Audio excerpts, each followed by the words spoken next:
Vande Bharat express make in India का शानदार उदाहरण। प्रधानमंत्री नरेंद्र मोदी के विजन से हुआ है इसका सृजन। जहां भी जाती है साथ में लाती है सौगातें और समृद्धि की बहार।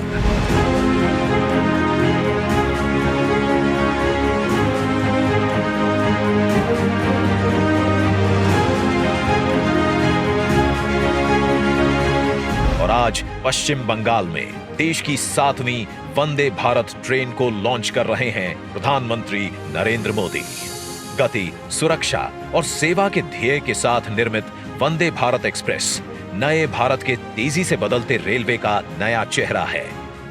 पश्चिम बंगाल का ये नया हमसफर यात्रियों को यात्रा का एक नया और अद्भुत अनुभव प्रदान करेगा, क्योंकि ये ट्रेन जीपीएस आधारित ऑडियो विजुअल यात्री सूचना सिस्टम, ऑनबोर्ड वाईफाई, दिव्यांगों के लिए सुविधाजनक कोच और कवच सुरक्षा सिस्टम जैसी सुविधाओं से सुसज्जित है। हावड़ा से न्यू जलपाईगुड़ी तक के सफर को आधुनिक, आरामदायक, विश्व स्तरीय सुविधाओं से लैस बनाएगी वंदे भारत एक्सप्रेस। लगभग 11 घंटे के सफर को महज 7.5 घंटे में ही पूरा करेगी।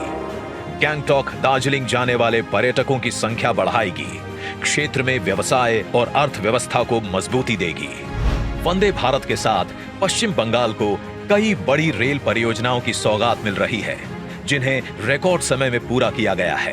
भारतीय रेलवे में भी जितनी अधीरता नए प्रोजेक्ट्स की प्लानिंग की है, उतनी ही गंभीरता उनको समय पर पूरा करने की भी है।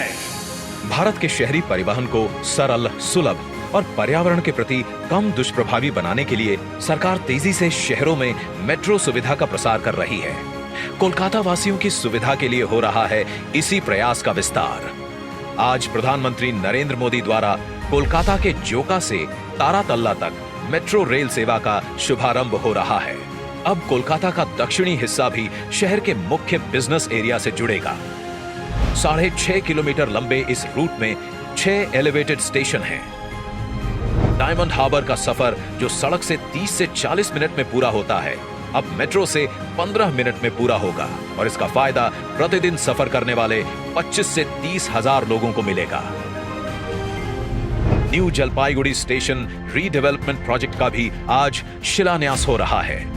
जून 2025 तक ये स्टेशन विश्व स्तरीय सुविधाओं से युक्त पूर्वोत्तर का पहला अंतरराष्ट्रीय ट्रेन टर्मिनल बनेगा। इस हेरिटेज टर्मिनल को अगले 45 सालों तक रेल ट्रैफिक सुगम बनाने के विजन के साथ डिजाइन किया गया है।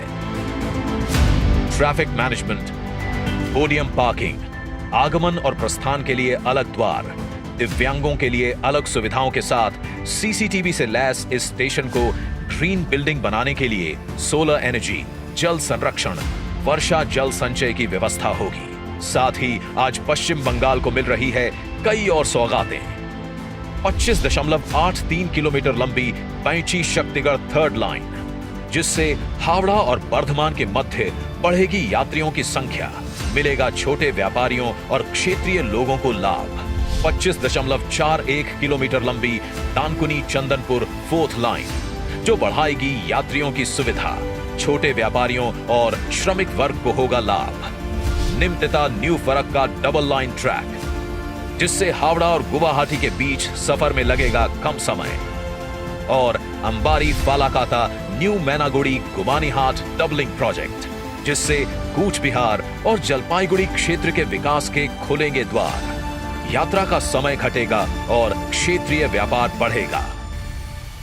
प्रधानमंत्री नरेंद्र मोदी के नेतृत्व में आजादी के बाद पहली बार भारतीय रेल की क्षमता को इतने बड़े स्तर पर इस्तेमाल किया जा रहा है। अब भारतीय रेल देश के साथ साथ संस्कृति, पर्यटन, तीर्थाटन को भी एक सूत्र में पिरो रही है।